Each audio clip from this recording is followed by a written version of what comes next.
Hey there. Sometimes it's hard being a sensitive soul in a world that just doesn't seem to get it. And, when you're more susceptible to stress and anxiety, it can often affect our health and well being. A while back ago, I gave this lecture on self healing for sensitive souls. And I had such an incredible response, and many people who are asking me for a replay, who are asking me, are you going to give this talk again? And although I did not decide to give the talk again because I want to make future lectures more interactive, the information is solid and I felt could be really of benefit to the community. So although this is the first time we did a Zoom call and it's not quite as clean as we would like it to be, I think you'll get a lot out of it. So we'll start with the first video, which is on redefining sensitivity. If this moves you, if you connect to it, I would love to also invite you into the Sensitive Soul Empowerment group that we have on Facebook. There's information below in the description, as well as ways to connect with me on Facebook and Instagram. And there's more. Please like and subscribe because I would love to do more of this and provide more content to you on this subject. So if you're interested, if you're inspired by it, if you would like to support this kind of conversation, please like and subscribe below. Thank you so much and enjoy the video.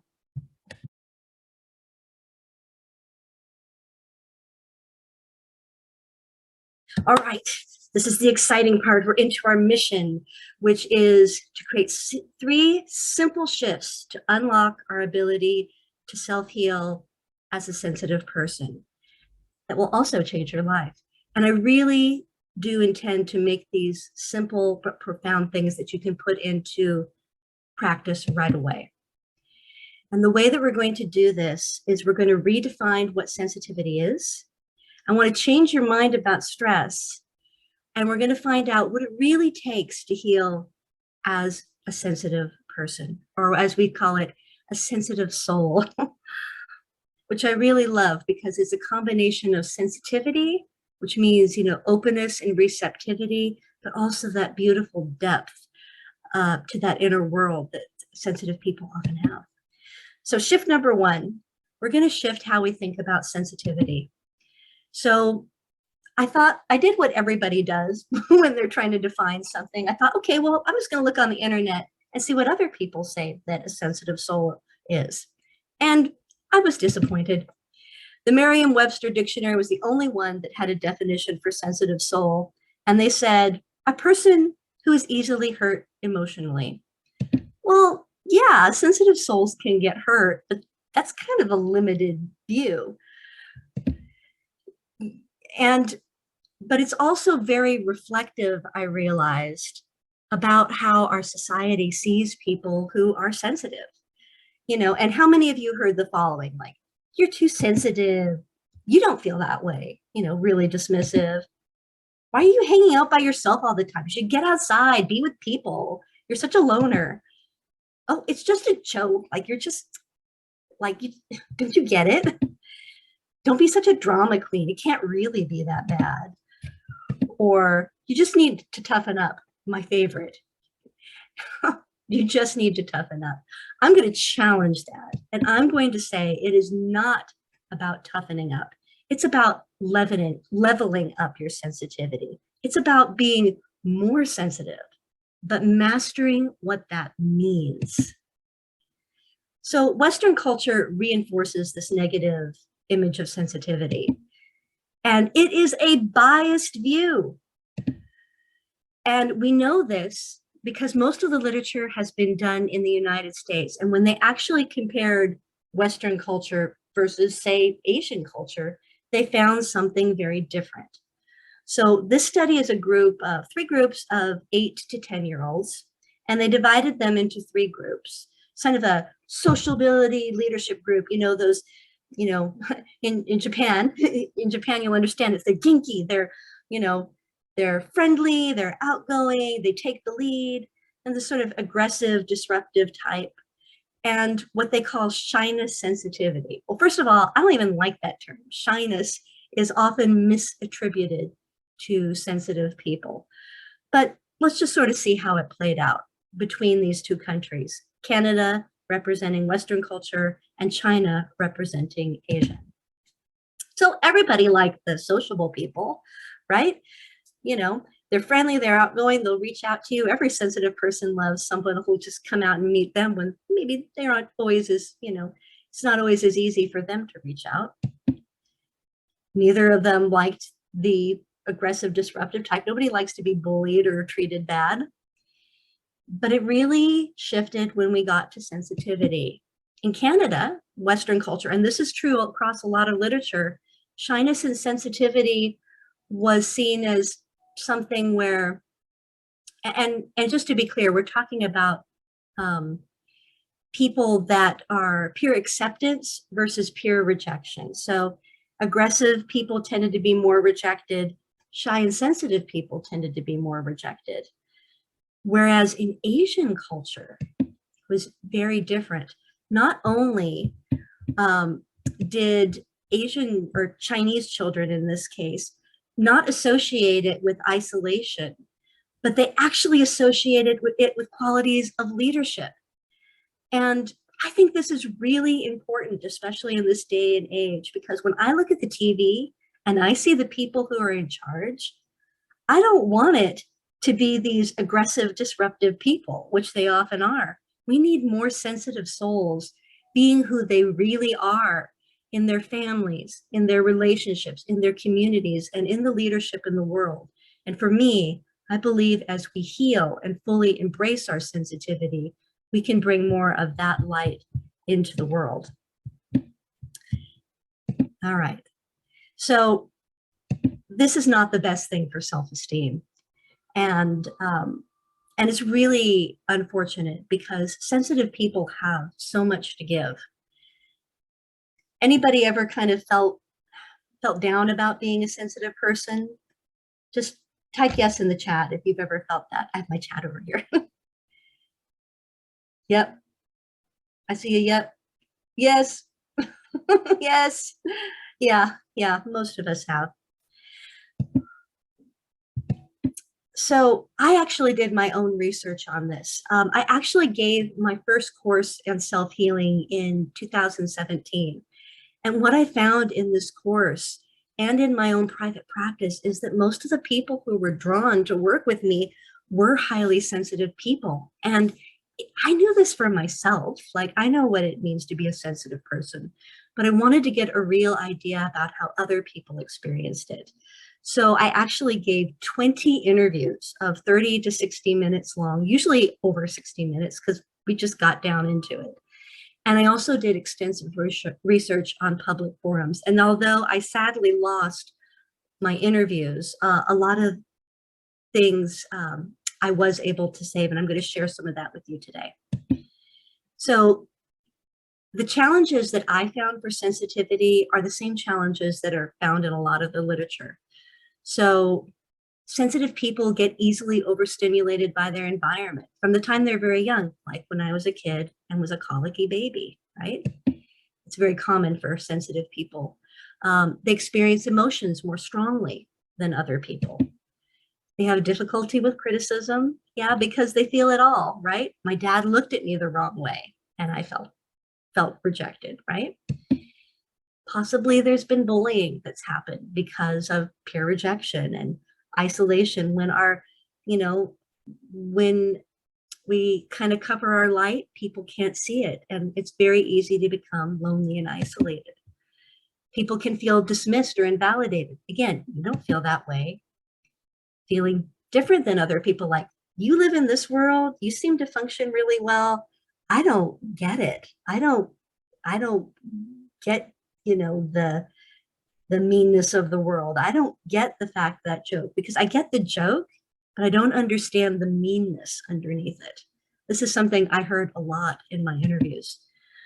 And, it can lead to a lot of people feeling alone, misunderstood, left out, which again leads to withdrawal, loneliness, or avoidance of social situations. And it's not always loneliness. It can also just be that it's just a little overstimulating, and we'll find out more about that in a bit.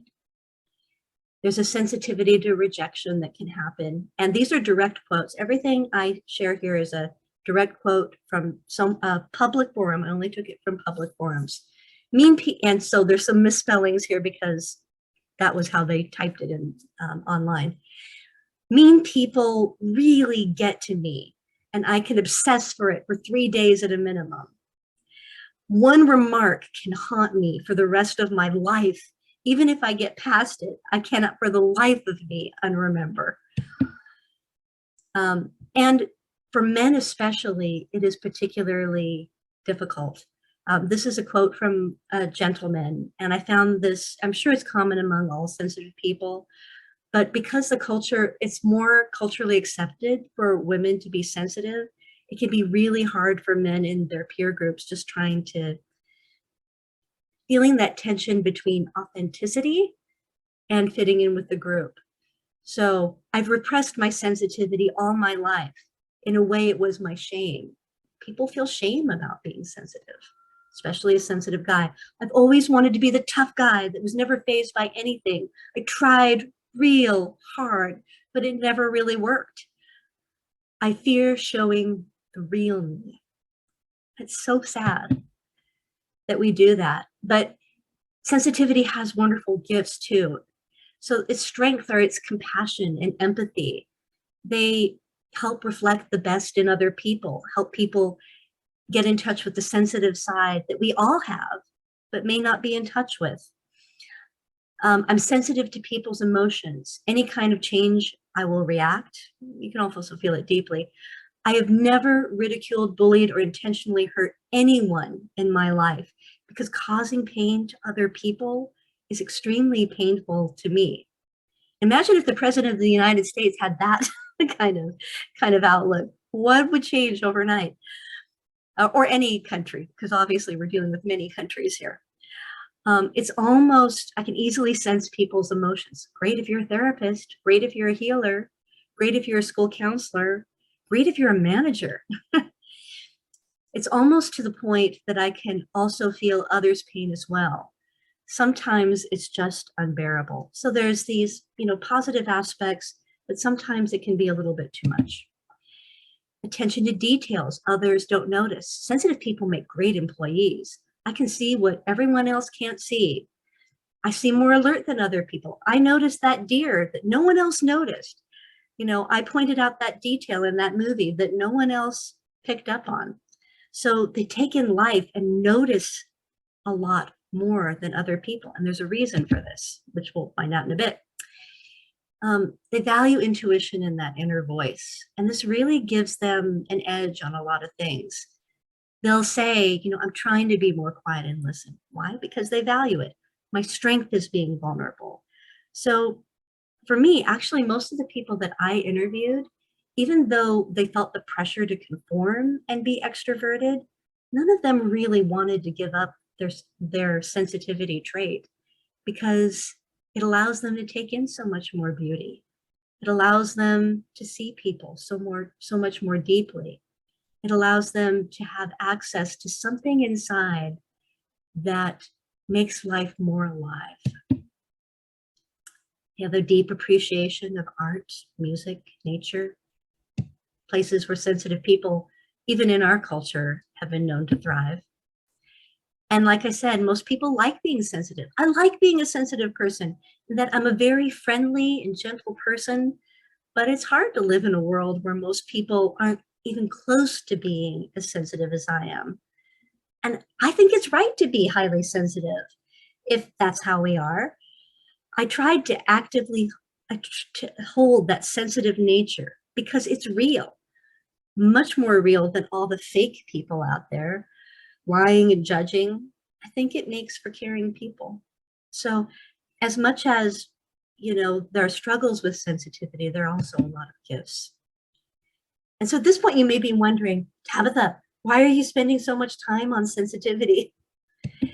And the reason is that our relationship to sensitivity can greatly affect our health, right? If we're stressed out about are you okay? Like if you have a parent or someone or the culture that's saying you should be extroverted, you should do that, you should do this, you're stressed out about that, that is not going to help your health and well-being. If you're constantly overwhelmed because you don't know how to manage your sensitivity trait, if you're ruminating about social interactions, and if you're feeling lonely and rejected, then it's going to add a lot of stress. Even if we just take the idea of loneliness, you could say, okay, it sucks to be lonely, but okay. But no, actually the stress around being lonely has physiological effects. This is from another presentation I gave in my doctoral program. It can, whether, and to be clear, loneliness does not equal social isolation. There are plenty of introverted people who have been perfectly happy to isolate during COVID. But if you have the feeling of being lonely, like there's not one or two people you can connect to, that's something to think about, because it can affect your heart health. It can affect your sleep. You may be more sedentary because you're not getting out and doing things. We do need to get out sometimes. It can cause more inflammation in the body and can turn on those genes that cause illness. And these things are true of stress in general. This, though, was really interesting. Perceived loneliness is predictive of, perceived meaning you believe and feel that you are lonely, can lead to cognitive decline, Alzheimer's risks, lifetime change in IQ, depression. It can lead to anxiety and psychological stress. And people even don't live as long sometimes. So that can be it can also be a recipe for chronic illness. So if your nervous system is constantly on fight or flight, you're amped up all the time and there's no respite, it can cause increased inflammation. It can decrease your immunity. And in the scientific literature, they have shown associations, again, with heart disease, hypertension, stroke, things around metabolic syndrome, diabetes, and respiratory illness. Actually, respiratory illness is really common in people who are highly sensitive. But happily, there is good news. So actually, before I even go any further, I just want people to take a deep breath, because it can be a little stressful thinking about how hard it is to be a sensitive person in the world. I just want you to take a deep breath, just breathe into it and let it go.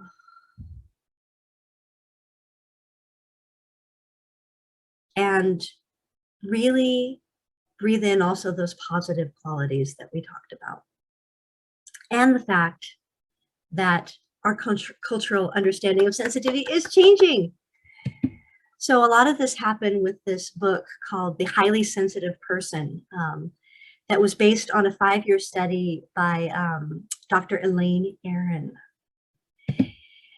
And what she found out, it's a naturally occurring trait.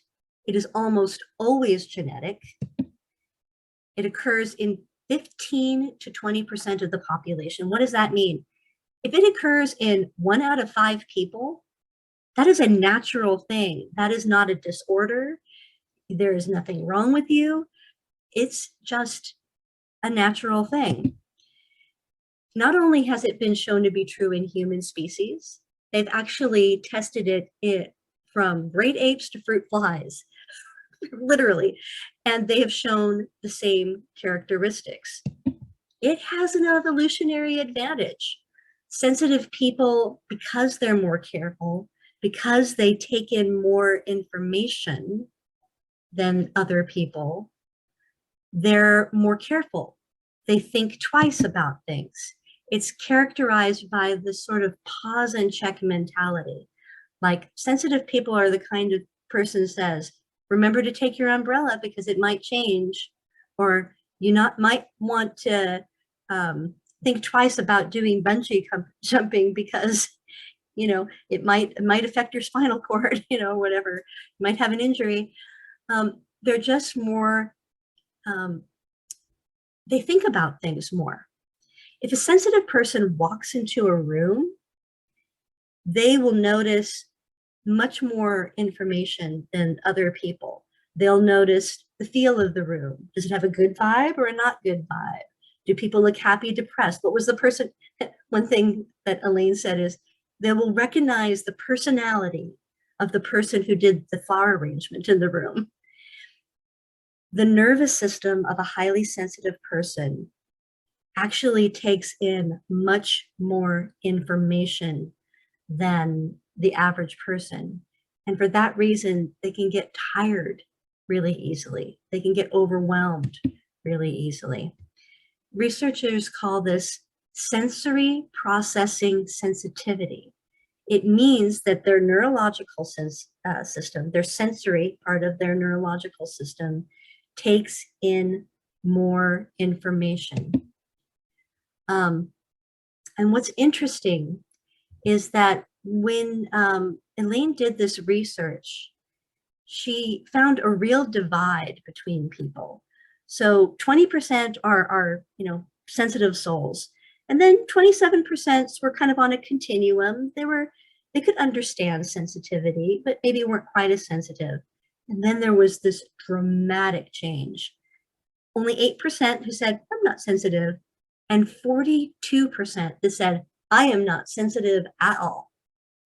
So in a world that's where 42% of people are saying, I'm not sensitive, you can see why sensitive people may be feeling the way that they do.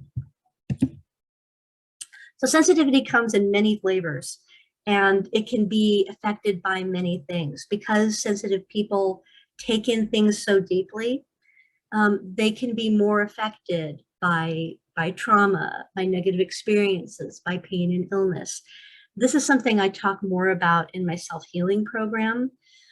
There are many different nuances. We're not all alike. We're very different, but there are some common basic traits that sensitive people tend to share. So sensitive people take in much more detail from their environment. I thought it was really funny. They're a lot like old-fashioned film. This is actually HP5, but I kind of rearranged it, so now it's HSP film. So they take in much more detail from their environment. If the environment is supportive, no issues. And I found this in my research too. There were 2 people who were like, I'm fine with my sensitivity. It's great. I'm supported in it. Never really had any issues. I feel like it's my superpower. Highly sensitive people can actually thrive more than the average person. But if they grow up in an environment that is unpredictable or traumatic, or they've had a traumatic experience, they take it in more deeply. It is as if, just like with high sensitive film, they will imprint those things, imprint with so much more detail, and it can be a lot to process. Okay, we're gonna take a stretch break, because you know what? All of this information can be a lot to process. So I'm just gonna invite everybody to just take a break here, stretch, shake. It doesn't take much, sometimes we can just go, go, go. We aren't designed to go, go, go. Let's just sort of take a big stretch here for a minute. Oh, okay. So there are some questions that other people may have. Can you be sensitive without it being genetic? Yes. People can become more sensitive when they're ill or in pain, and they've never experienced it before. So it can often be very anxiety provoking, why am I so sensitive all of a sudden? People can have experiences like trauma that make them more sensitive. Trauma in particular can prevent people from accessing certain parts of their brain. So it's a very important thing to identify. And people can and do become more sensitive as they age. I've definitely noticed it with my dad. He is so sensitive now, and it's beautiful.